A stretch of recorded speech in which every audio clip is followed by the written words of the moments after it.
Hey, Chris Liepe here. So, after my reaction and analysis of Jane Doe, lots of you said, this is not the first best way to experience Kenshi Yonezu, and recommended a few songs. This one here is the one most people recommended, Iris Out. I'm excited to hear why you think this is the best place to start.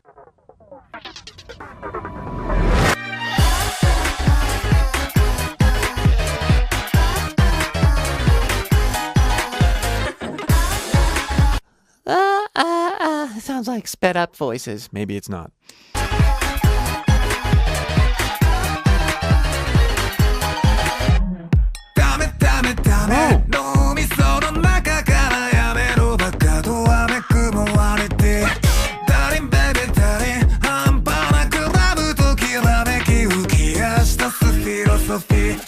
What am I hearing there? There's a texture in his voice that I did not hear in Jane Doe.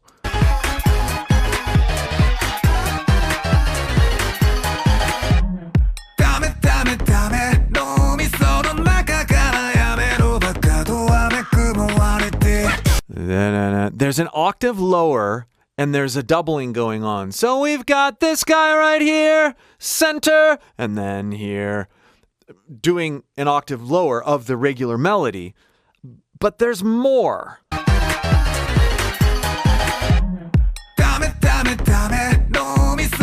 No, no, no, no, no, no, no. There's that happening. Compression-based grit using the false chords, not the whole time. We hear him go in and out of that very subtly here.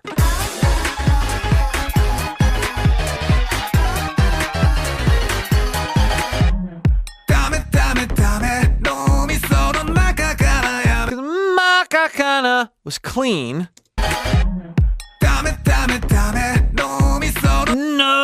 No me. Yeah, going in and out, turning it up and down and on and off.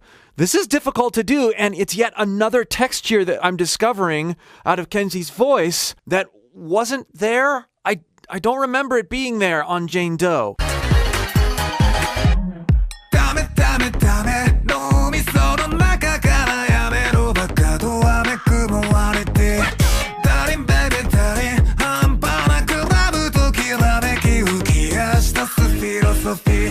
It's really masked with the production too, and not in a bad way.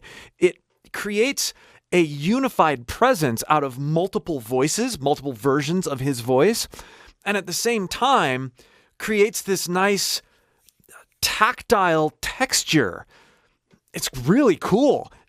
I haven't heard a lot of productions like this that are this subtle, using distortion in this way. Oftentimes it's very out front, like, hey, this is a really distorted voice. This is neat.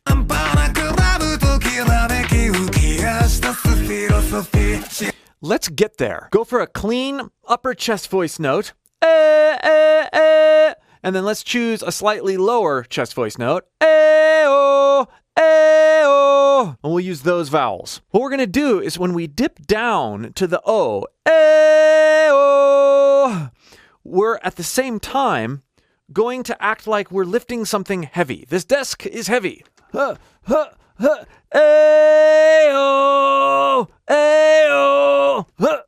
a grunt. But it's not enough just to grunt and sing at the same time. We have to place this grunt as high in our throat as possible, because we don't want the distortion happening on our vocal cords. We want it happening as far away from our vocal cords, and yes, as high as possible.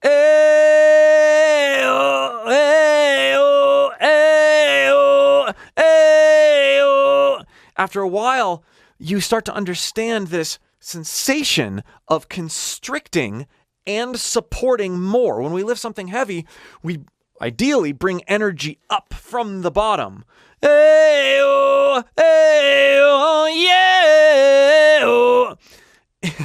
And we can coordinate it to bring it in and out and up and down.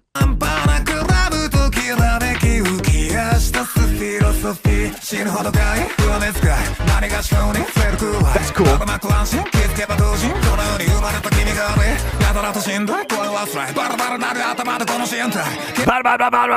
Yes, that's very distorted. Yeah, okay.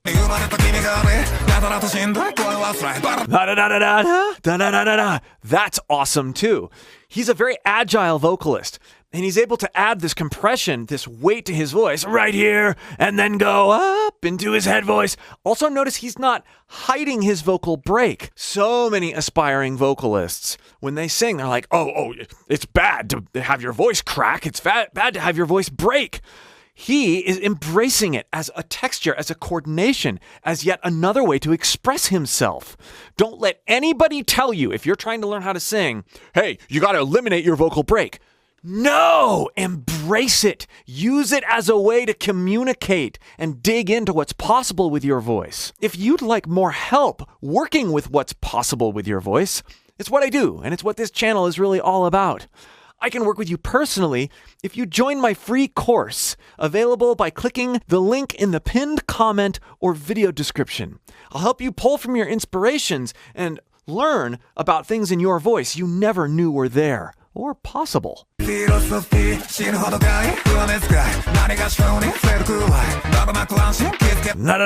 he's got the nice harmonies. The harmonies out here are clean, and this main guy is now a little bit dirty, but only sometimes.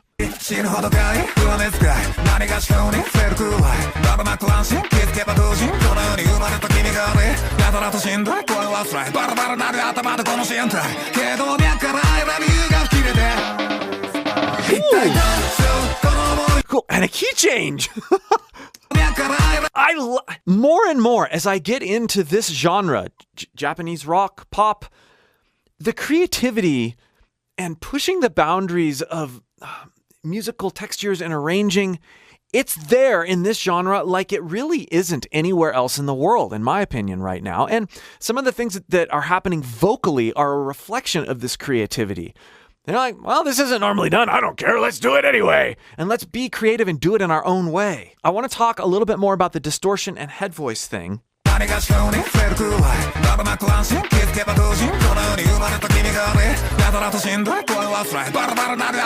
Right here we really get a sense, because the rest of the musical arrangement has sort of gone to the sidelines, about what this texture really is.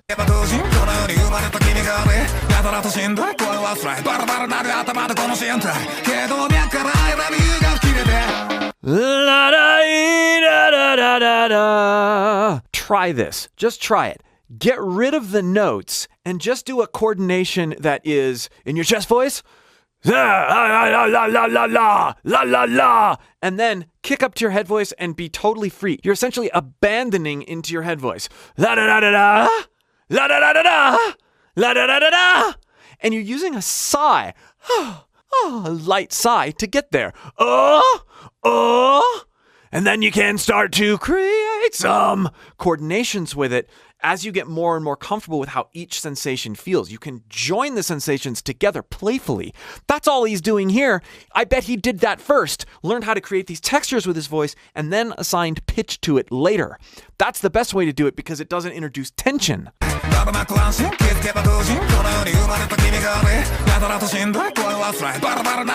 Heart sick and painful. I like having the subtitles.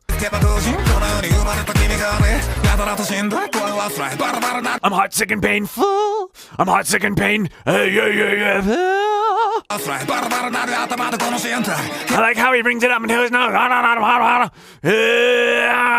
Bringing that same distorted sound up into his nose, throwing the placement back. This is something that I talked a lot about in Jane Doe. He has this way of creating multiple resonances within phrases. That's one of the reasons his voice is so interesting. We heard a lot of that in Jane Doe. Now we're hearing it combined with his distortion technique. All the more interesting and fun to listen to. That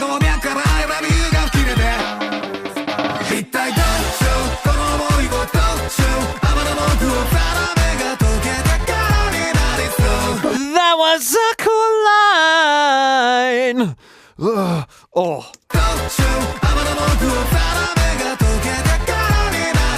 That was a mix voice up there, not a head voice. Mix, mix, mix, mix, mix, mix.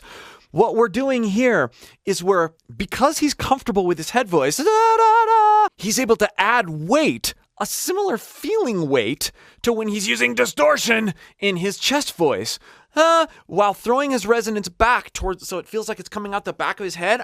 Crow. We're gonna make this sound. And then we're going to act like we're going into our head voice, but add this sort of placement to it.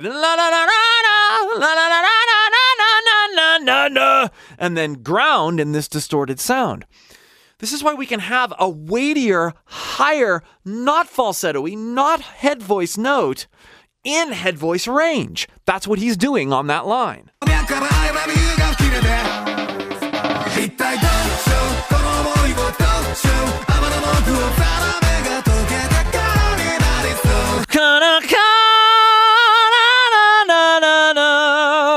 I realize the notes are a little different, but you can hear that slight reduction in weight, but it's not da da da da. No, it's da da da da da da da da. A little more obnoxious, a little bit more brash, especially as I'm demonstrating it now. But put in the arrangement and used to taste, it's brilliant.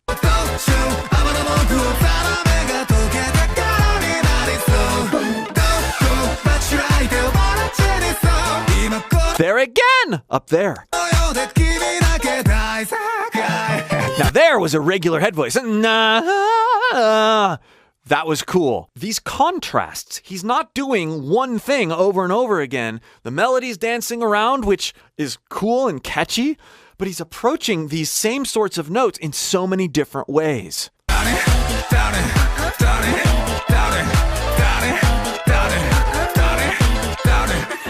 More! Now here, he's sighing out of this compressed sound. We talked a little bit about sighing earlier. Yeah, it sounds really dumb when I'm just doing it. But if you're going to discover new things about your voice and then work that stuff into your singing, you have to be willing to sound dumb and ugly and weird. And you have to be willing to feel things that you're not used to. It's this kind of thing that makes voices interesting. This kind of approach. Not hitting notes, not learning melodies. It's this.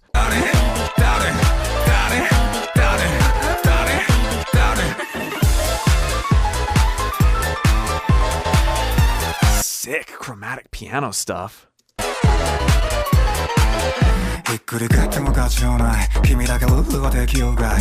Notice how low he is, and then he still goes up into his head voice. It's just a flare. And he's got that nice, wonderful low, leaning into his resonance on the verge of fry. Yeah. Down here. And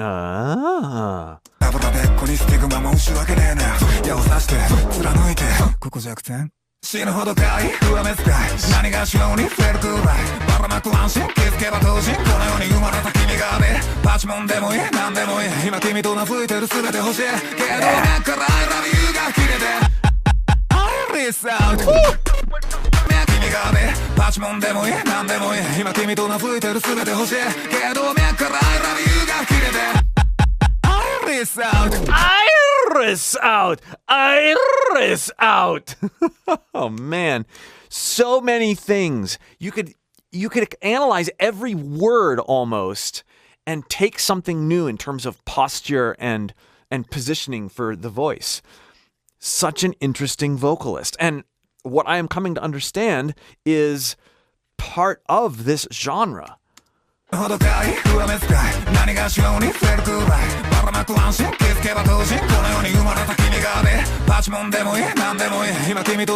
so groovy too. We can get into this as a hook, as something that sticks in your head. It's not about the technique, it's about all of his techniques aiding in this atmosphere that the song is creating.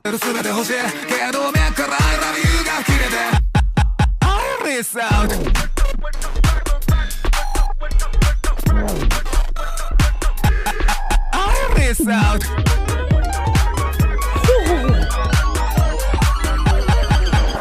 So fun.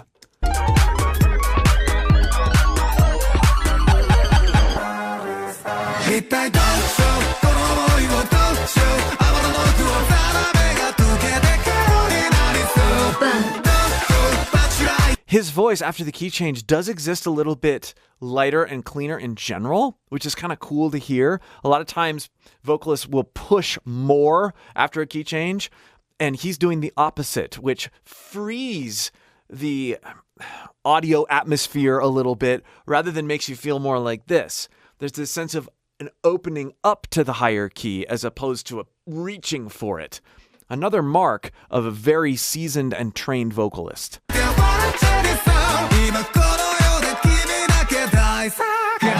Nice. I really like that sound.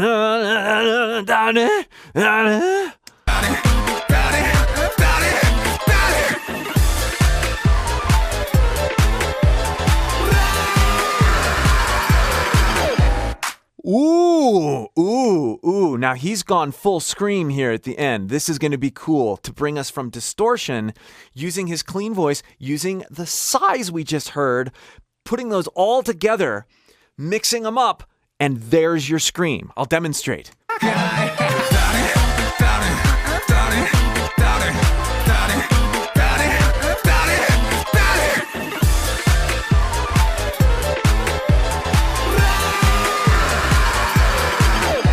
Okay, so we got Donnie, where we're leaning into that compression, a clean chest voice note, and then adding that false chord engagement over the top by Lifting something heavy. leaning into that sensation. Then we sigh upward out of the grid. Donnie, okay, then we do the opposite. We go from clean head voice down into gritty chest voice. And we get this sort of sound.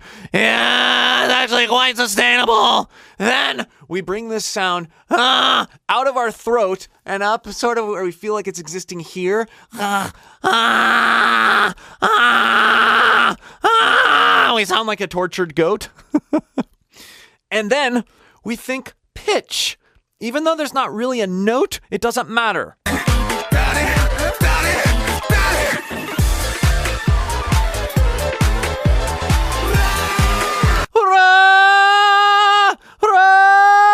That's what we hear him doing behind the scream.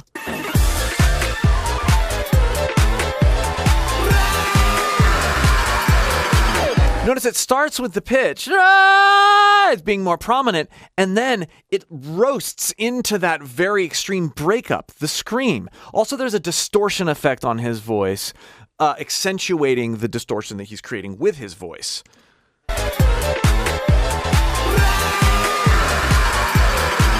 Okay, so I'm going to combine all these things together.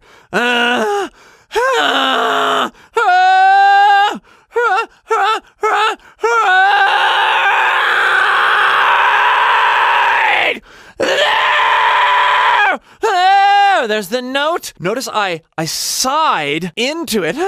I placed it back. And I thought pitch.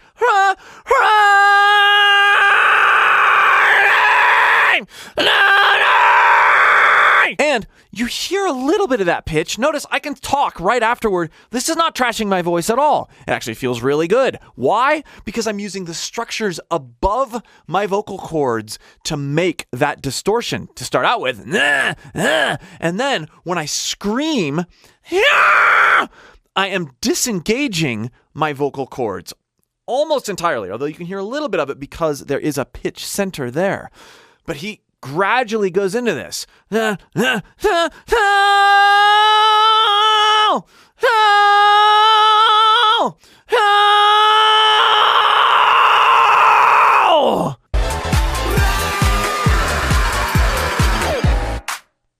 you hear, just like what happened with my voice, you hear his true voice come in after the scream. You heard some of that at the end there too. So cool, and such a vulnerable sound. I really enjoyed this. I'm going to check out more of his stuff. Leave comments below which song I should check out next. Thanks again for turning me on to this artist. If you missed my Jane Doe analysis, check it out right here. And again, if you'd like help working with your own voice in some of these ways, click the link below in the pinned comment or video description and join my free course. We'll see you for more.